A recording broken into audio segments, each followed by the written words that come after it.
Fiesta Shows is the largest carnival supplier in New England. If you visited a carnival in Massachusetts or New Hampshire, there's a good chance the Midway was supplied by Fiesta. This company now owns nearly 100 different rides and supplies Midways both big and small. I've been visiting fairs operated by them for nearly 3 decades, and in this video, I'll explain everything you need to know if you visit one of their carnivals. Fiesta Shows has been supplying Midways across New England for nearly 90 years, as they were founded back in 1935. The company is based out of Seabrook, New Hampshire, and they've provided carnivals to over 60 different communities. Every carnival will be different.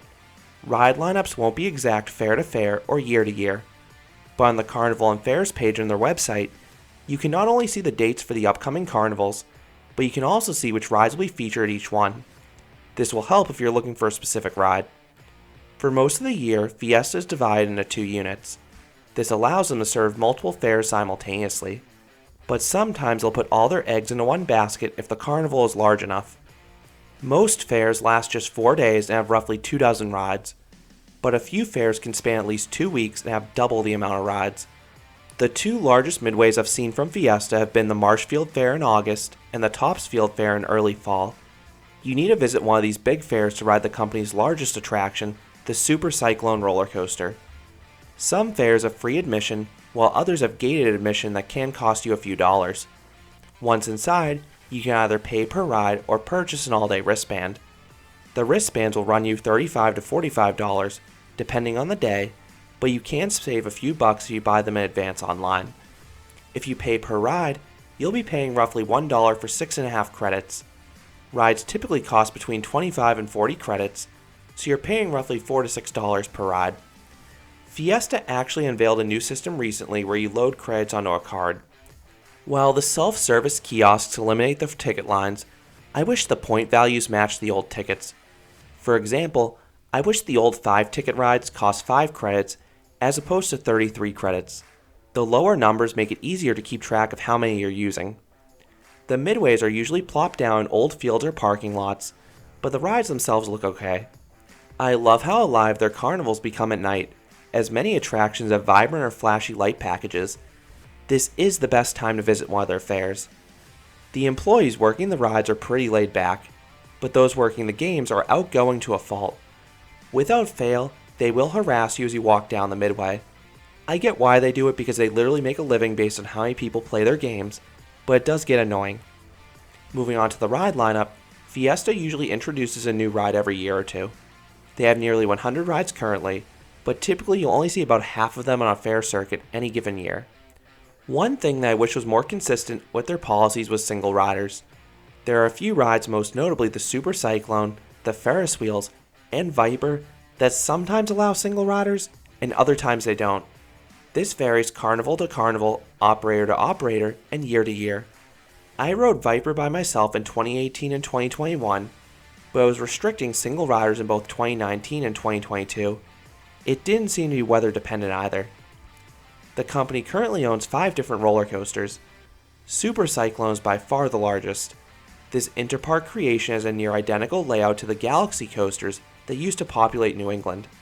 The first drop has a nice zip to it, but the rest of the ride consists of some relatively mild turns and helixes. Just remember you'll need to visit the largest fairs to run into this attraction. Then you have 4 smaller coasters. You have Swamp Gator and Dragon Wagon, which are 2 powered coasters exclusive to kids.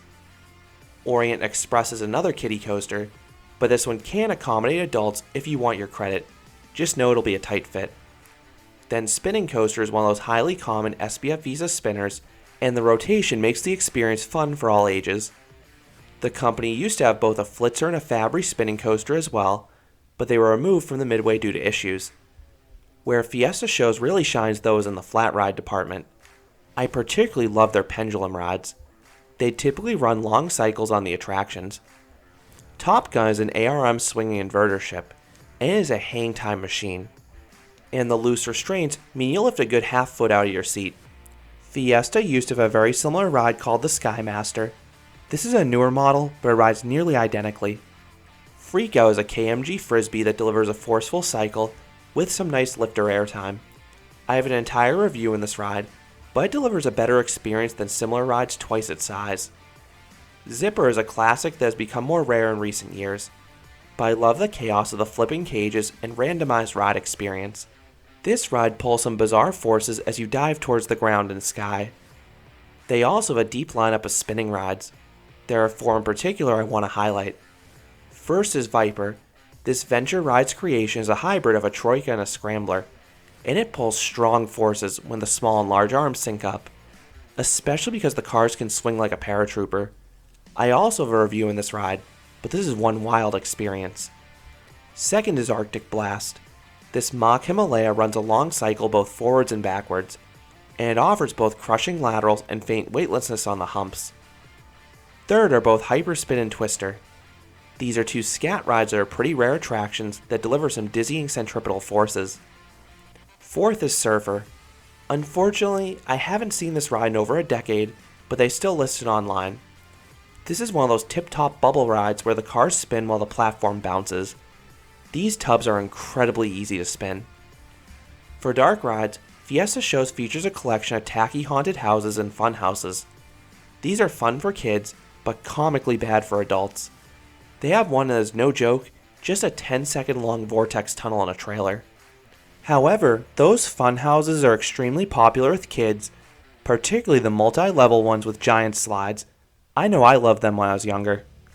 For water rides, you're out of luck now. Fiesta used to own a portable log flume, but they got rid of it roughly a decade ago. Finally, you have plenty of kiddie rides at each fair for younger guests, and they've done a good job in recent years updating their older ones. Last but not least, you have the food. I've gotten some of the fried foods over the years, but I think they're really overpriced for the quality that you get. I'd advise eating outside of the fair. This applies to the portable food stands inside the Midway area. Some of the larger fairs like Topsfield Fair have other food stands unaffiliated to Fiesta present as well, but they usually aren't near the rides.